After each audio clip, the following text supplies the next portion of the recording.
If you're new to the channel, I'm a driving instructor and I've been teaching people to drive since 2009. And in this video, I'm going to give you 5 top tips to help you pass your driving test in the UK. Tip number 1 is to give yourself time for observations. Slow down a little bit earlier for junctions so you have time to process the information to make a better decision. Here are 4 examples. When I'm approaching the end of the road where this give way line is, instead of slowing down late, I'm going to slow down a car length or 2 early and roll forward slowly in first gear. That way I have time to look right and left to see if anyone's coming whilst I'm moving. Here I can't see to the right, so I'll move forward very slowly whilst checking left every so often to improve my view. Now I'm in the way, I need to finish.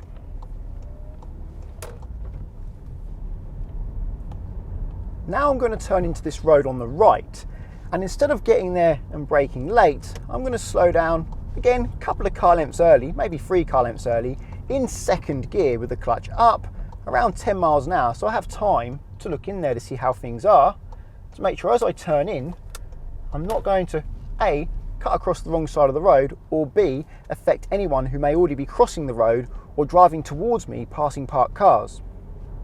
And just round this bend is a mini roundabout, so instead of braking harshly when I'm there, I'm already slowing down. I'm going to get to between 10 and 15 miles an hour in second gear and clutch up. Now I'm rolling and I have time to process the information. I can see the van's coming, I can see there's no shields, and I know I can roll out after the van. There's a roundabout up ahead. I'm turning right, taking the 3rd exit. So again, I'll slow down a bit early to give myself time to process the information. I'm getting down to about 10 to 15 miles an hour, second gear, clutch up, and now I've got time to figure out if they're coming around the roundabout or not. And it looks like I have time to make it before that truck, so I am going anyway. But that time allowed me to figure out if I had time. If I got there quickly, it would have been a lot harder. Now, you shouldn't be slowing down super early before a junction, say rolling towards the junction for 10 seconds. That's a bit too long and that's going to aggravate cars behind you.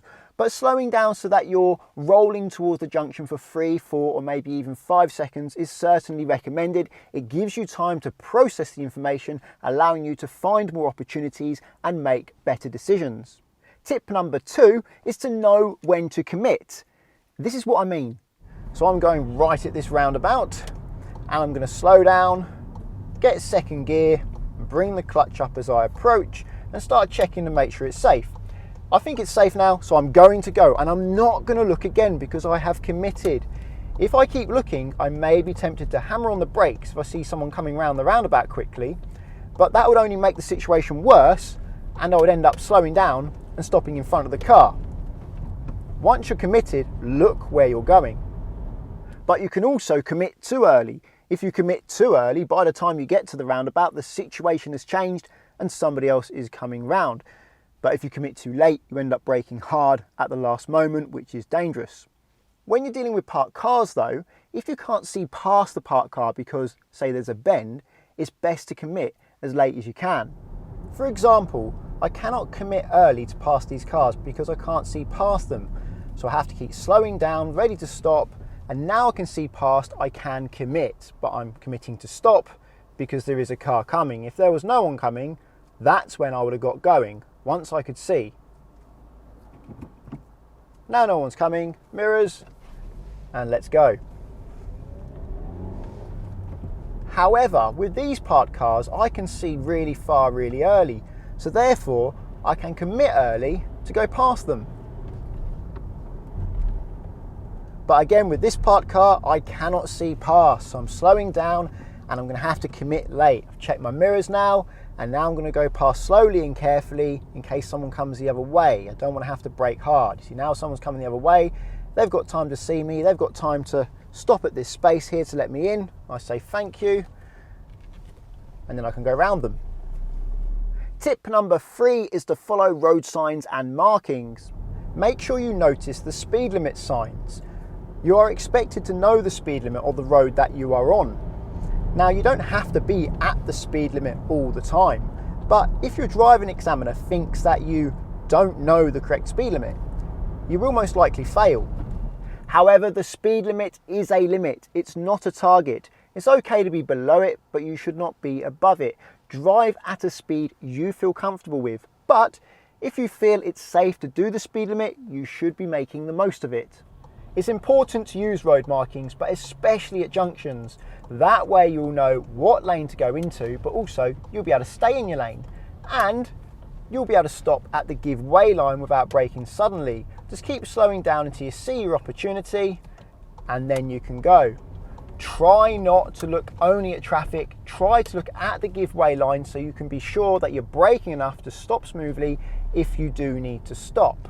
For example, here, I'm looking at this give way line, I'm slowing down until I see an opportunity. Can't see one yet, so I'm stopping still.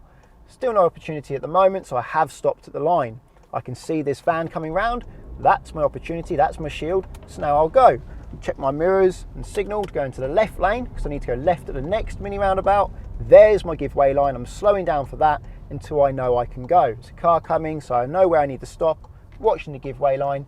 Now there's an opportunity, I'll get going. Of course, it's not only important to look at the give way line, but you need to make sure you have an exit so that the exit from your junction isn't blocked. You don't want to get stuck on the junction. And you need to be looking to see if you need to give way at that junction or if you can go. The trouble is, most learners tend to focus on the traffic and not pay attention to the give way line. So they end up stopping too early, too late, and often quite harshly. Road signs and markings also tell you where you can and cannot go, or where you can and cannot stop. For example, I cannot stop on this yellow box junction here, and up ahead is a bus lane. So I need to turn right at this mini roundabout. Your examiner will not tell you to turn right at this mini roundabout, you have to know that yourself. At the beginning of the driving test, they'll say, follow the road ahead, unless road signs and markings direct you otherwise. And that was a road sign and a marking directing me otherwise. Tip number 4 is to trust yourself. If you are approaching a junction and you feel you need to stop at that junction, stop. If you believe you can fit past some parked cars, go past the parked cars. Drive at a speed that you feel comfortable with. Don't try to second guess what you believe the examiner wants you to do, because that will only lead you to second guess your own decisions, which leads to bad driving. You need to go into your driving test feeling confident that you know what's best. Tip number 5 is not to be too fussy about your manoeuvres and your parking.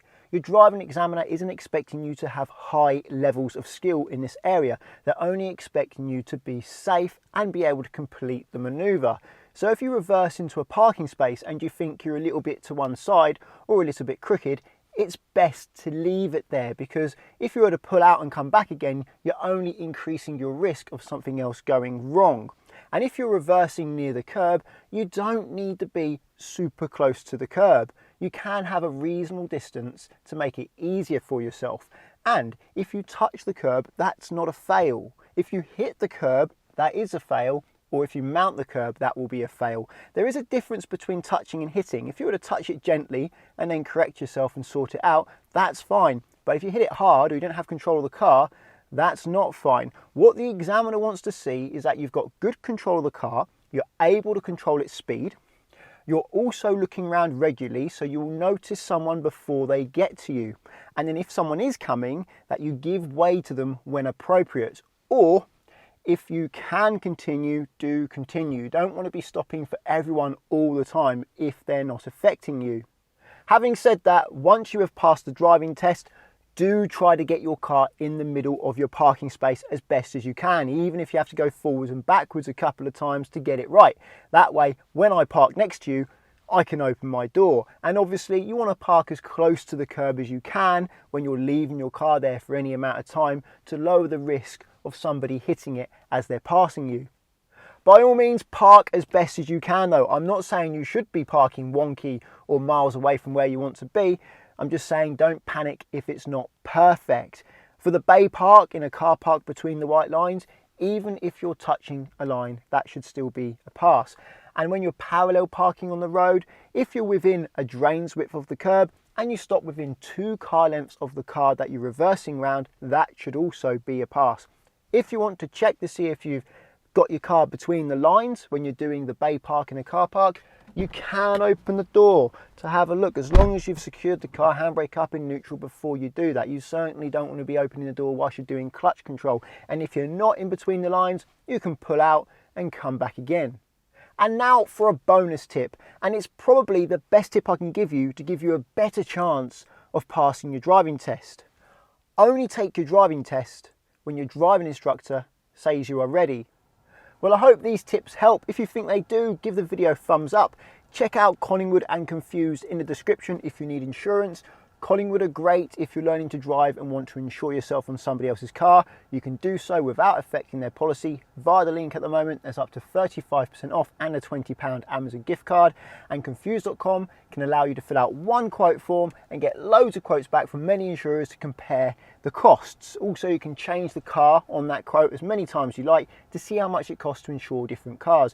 Using the links doesn't cost you anything, but it does support the channel, so thank you very much. Check out Facebook and Instagram as well. They're both Conquer Driving, and subscribe to get my future videos. And until the next one, cheerio.